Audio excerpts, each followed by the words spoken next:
India और Australia के test match के पहले एक बहुत बड़ी न्यूज़ आ रही है डेविड वार्नर के बारे में। हम सबको पता है कि डेविड वार्नर एक बहुत बड़े दिग्गजों के लिस्ट पे आती है, लेकिन वर्ल्ड टेस्ट चैंपियनशिप के पहले ही David Warner Australia cricket board के ऊपर जिससे बवाल मच गया है, क्योंकि वार्नर ने आरोप लगाया कि क्रिकेट ऑस्ट्रेलिया के वजह से वो अपने खेल पर ध्यान नहीं दे पा रहे हैं और उनका टेस्ट करियर पूरा बर्बाद के कगार में खड़ा था। चलिए बताते हैं डेविड वार्नर ने किस तरह का आरोप लगाया ऑस्ट्रेलिया क्रिकेट बोर्ड के ऊपर। ऑस्ट्रेलिया के बीच इंग्लैंड के द ओवल में वर्ल्ड टेस्ट चैंपियनशिप का फाइनल मुकाबला खेला जाना है।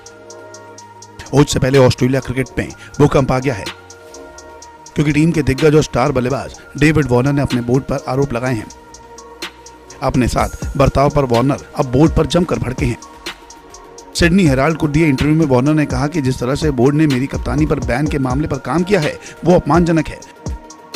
बोर्ड ने इस मामले को निपटाने की बजाय इसे और ज्यादा लंबा कर दिया, जो काफी निराशाजनक है। ऐसा बिल्कुल भी नहीं होना चाहिए था।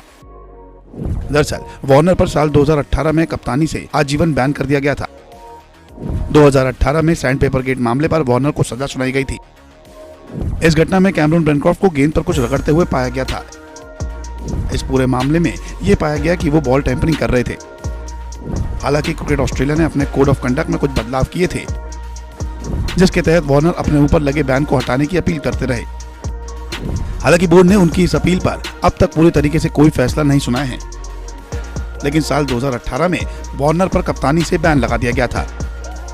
वार्नर ने अब कहा कि मैं इस पूरे मामले के कारण अपने खेल पर ध्यान नहीं लगा पा रहा हूँ। टेस्ट क्रिकेट के दौरान लगातार मेरे पास कॉल आते रहे और मुझे खेल पर ध्यान देने की बजाय वकीलों से बात करनी पड़ रही थी। मेरे लिए ये अपमानजनक है और मुझे बहुत निराशा हुई। उनका इरादा मुझे अपमानित करने का था। मैं पैनल से चाहता था कि मेरे अपील पर एक बंद कमरे में सुनवाई हो, लेकिन वो इस पर सार्वजनिक रूप से चर्चा करना चाहते थे, जो बिल्कुल भी ठीक नहीं है। बता दें कि वार्नर ने पिछले साल नवंबर में एक अपील दायर की थी और अपने इस अपील में वार्नर ने मांग की थी कि उन पर जो कप्तानी पर बैन लगा है उसे हटा दिया जाए। इस मुद्दे पर अभी तक कोई जवाब नहीं सामने आया है। आपको ये भी बता दें कि उस दौरान स्मिथ कप्तान थे और वार्नर ऑस्ट्रेलिया टीम के वाइस कैप्टन। 2018 में सैंड पेपर गेट मामले के बाद दोनों को एक साल का बैन झेलना पड़ा था, जबकि बेनक्रॉफ्ट को 9 महीने के लिए सस्पेंड किया गया था। इस सस्पेंशन के बाद क्रिकेट ऑस्ट्रेलिया ने वार्नर पर आजीवन कप्तानी का बैन लगा दिया था। वार्नर ने इस मामले पर बार बार अपील की थी, लेकिन कई एक्सपर्ट्स उनके साथ खड़े थे तो कई इसके खिलाफ थे। हालांकि वार्नर अभी ऑस्ट्रेलिया टीम के कप्तान नहीं बन सकते। इसी के साथ वार्नर इशारा कर चुके हैं कि साल 2024 उनका आखिरी साल हो सकता है।